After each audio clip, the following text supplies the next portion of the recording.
So hello everyone, this is an editorial video for string operation taken from December long challenge Codechef. So first we'll understand the problem statement. So the problem defines a relation between two strings. It says that A and B are equivalent if they have same length, and A can be transformed into B by performing the following operation 0 or more times. In one operation we can choose a substring A which contains one and even number of times, and we can reverse this substring, and we are given a binary string S, and we have to find the smallest possible size of set C such that for every substring R of S there exists X belonging to C such that R is equivalent to X. So initially the problem statement shouldn't be much clear. We'll get this once we see the examples. So the constraints of the problem are 1000 is the length of the string. So let's take a look at an example. Suppose we are given this string, and all the substring of this string are listed here, like 1 is a substring of this string, and all substring are listed here. So in this case set C can be optimally chosen as this, because for every substring there is a string in set C such that that string is related to that string. Suppose this string is related to this string because they are equal, and suppose this string is equivalent to this string because we can choose this substring and we can reverse it and we'll get this string, so they are related. And likewise this string is equivalent to this string, we can choose this substring in this string and we can reverse it and we will get this string. So the minimum size of set C we can get is 8, and we can't do better than this. So before getting into the solution, we'll first define some definition. So suppose for any string S, we'll define its parent string as P of S like this. Suppose this is a string and it has its length is len, and number of ones in it is n1. So we'll define its parent string as there will be n1 minus 1 once in the starting, then there will be some zeros. It can be anything, it can be greater than 0 or 0, but there will be some zeros, then there will be last one, and then the rest of the zeros. So what is the proof that every string can be converted to this type of string? So we'll see one example. Suppose this is a string and these are its indices and number of ones is equal to 5. So first we'll try to bring first one here. So we'll choose this string because minimum we can choose this because this will have one ones and this will have two ones. So we'll reverse this string and we'll get this thing. Then we'll choose this string and we'll reverse it, we'll get this. Likewise we'll keep doing this, we'll then choose this string and we'll reverse it, we'll get this, and then again we'll reverse this and we'll get this. So we got the parent string of that form because there were 5 number of ones, so we have 4 ones in the beginning, then some zeros, and then a single one and the rest of the zeros. So one thing here to note is that to define a string PS, we need not store the whole string. We can define the string PS by 3 numbers. Like first one is the length of the string, and then then the number of zeros in between the ones and the number of ones. So example, suppose we are given triplet 935, so we can convert this triplet to a parent string. Like this is the length of the string 9, and since we have 5 ones, we'll keep 4 in the beginning and rest value is 3, so we'll keep 3 zeros and then the last one and then the rest of the zeros. So the point is there exists a bisection between triplet and the parent string, so every triplet can be converted to its parent and every parent can be converted to a triplet of numbers for valid length result and n1 definitely. So we'll now understand the approach, what we're going to do in this solution. So what we'll do is we'll iterate through every substring of S, and that is possible because n value is 1000, so we can iterate n square times, and for every string we'll convert this string to its parent string, and if and we'll keep this parent and we'll push this parent string into a set, and if this parent string is equal to some parent string earlier, then it means that S1 will be equivalent to S2. How is that true? So suppose we know that S1 will be equivalent to PS1 because PS1 is we get PS1 from S1, and PS1 will be equivalent to PS2 because PS1 and PS2 are same, and PS2 will be equivalent to S2 because we get PS2 from S2. So therefore S1 will be equivalent to S2. So what we can do is we can insert this string PS1 or PS2 because both are same in the set C, and it will correspond to both the string S1 and S2. So so it will reduce the size of the set C. Instead of putting two string S1 and S2, we can just put PS1 and it will be equivalent to both S1 and S2, and this will produce the C set of minimum size. So the problem here is, I will show you the problem. So for any string, for any substring, we can calculate this n1 in constant amount of time by storing the prefix sum, and we can also calculate this length by j minus I plus 1. So the problem here is how to calculate this rest, how to calculate how many zeros are between this 1 and 1. So how we'll do that? So let's see how we'll calculate. First, let's understand the value of rest. How is the value of rest coming?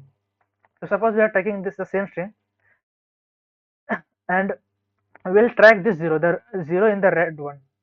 Okay, so this zero first went here, then we reverse this one, we reverse this string, so this zero came here, then we reverse this string, so this zero came here, and then we reverse this string, so this zero came here. Likewise, if we track other zeros, so this zero will fall here, and this zero will fall here. And if we track this string, this zeros, so these two zeros will fall here. So what we can see is when number of ones are 5, that is odd, where the all zeros which are after even ones, like there is a one hidden, which is the 0th one, and this is the first one, this is second one, this is third one, this is fourth one. So all the zeros which are after eventh one, like 0th after 0th one, after second one, after fourth one, will come in between this rest.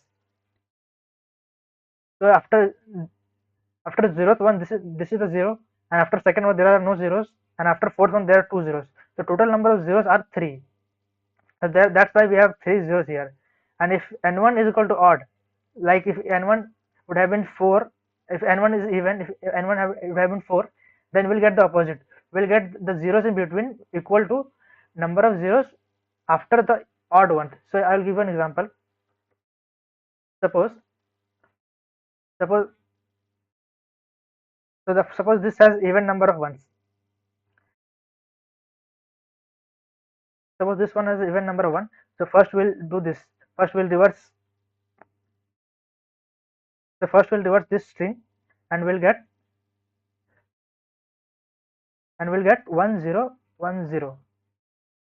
Then we'll reverse, sorry, let me write 1 0 1 0, and we'll write 0 1. Then after that we'll reverse this string because it will have even number of ones. So we'll get 1 1 1 0 0 1 0. So we can see that we have 2 zeros in between ones. And how is this 2 0 coming? From here. So this is the first one, this is the second one, this is the third one, and this is the fourth one. So if n1 is even, we'll count the number of zeros after the odd one, like this 0 and this 0. So there are 2 zeros after odd one, so there will be 2 zeros between these two ones.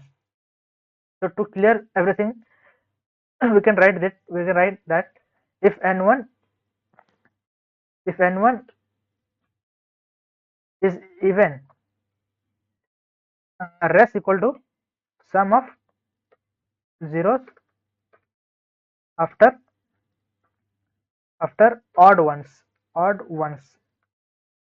and if n1 is odd, rest equal to sum of zeros after even ones. And even ones, we have to also consider the 0th one, that is the number of zeros before the string. Suppose this 0, so this 0 is after 0th one. So this is the this is the formula of rest. And so we can't iterate over every time, we can't iterate every substring and calculate the rest of every substring. So what we'll do is we'll do a trick. We'll calculate the value of rest dynamically. Suppose we have this string, and while we are iterating through the string, suppose first we'll get this substring, then we'll get this substring, then we'll get this substring 0 1 0. So suppose what we'll do is initially we'll initialize the EV means the number of zeros after events one, and OD equal to the number of zeros after odd ones. And currently our active variable will be EV because the zeroth one is before the starting of the string. Now suppose if some string has zeros at the start, we will add that to the EV variable because it comes after zeroth one. And what will be our criteria? That whenever we encounter 0, we increment our active current variable, that is the active variable, and if we encounter 1, we toggle our active variable, we will change the active variable. So if we give an example, so first we get a 0, so we'll increment our active variable, which is EV. So EV will come 1, then we get 1, so we'll change the active variable. Now our active variable is odd, OD. Now we get 0, so we'll increment our active variable. Then we get 1, so we will change the active variable. So our current active variable is EV. Then again we get 1, so we'll again change the active variable. So our active variable is OD. Then we get 0, so we'll increment our active variable. And then we get 1, so we'll change the active variable to EV.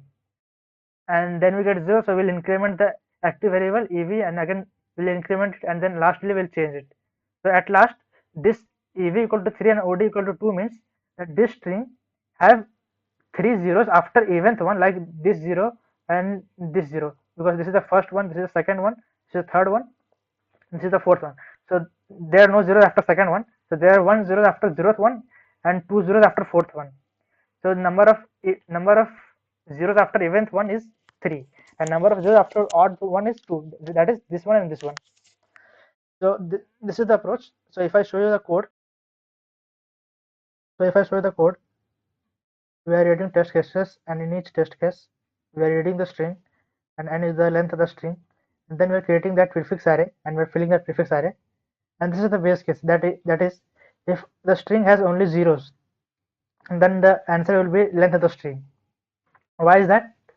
Because every substring will be equal, and we'll have only 5 different substrings. Like if we have all 5 zeros, then we'll have just 0 0 0 0 0 0 0 0 0, and only this will be only with the distinct substring. So the answer will be length of the substring. Then we are creating the set C, and it will contain a triplet. It will store a value of type triplet, and we can create a set of triplet like this. We'll take pair int, and then again pair int comma int. So this set will store a triplet. Then we're initializing our answer to 0, and we're declaring our odd and even variable like we discussed earlier. Then in every iteration we're resetting the values, odd equal to 0, even equal to 0, and this is the flag which will tell which variable is active now. So if we'll iterate over all substring, and we'll calculate the length by j minus I plus 1, and number of ones by this j plus 1 minus I. We're doing j plus 1 because my string index will start from 0, that's why. So we will check if we encounter a 0, then and if we are currently at even variable, then we'll increment the even variable, and else we'll increment the odd variable. And else if we encounter a 1, we'll toggle our current variable. Lastly, if we'll check if our number of ones are odd, then we'll do rest equal to even, and if number of ones are even, we'll do rest equal to odd, like the opposite, like I told you. So for the current substring, we have our parent, like we'll store the parent by triplet by defining length, res, and n1, and we'll check if this parent already exists in this set. If it doesn't, then we'll just pass. If it exists, then we'll pass, and if it doesn't, that is c dot. If we'll find that triplet, and if it equals to c dot n, that means that it is not present in that set. So we'll insert that parent in that set, and we'll increment the answer, and lastly we'll print the answer. So if I run this code,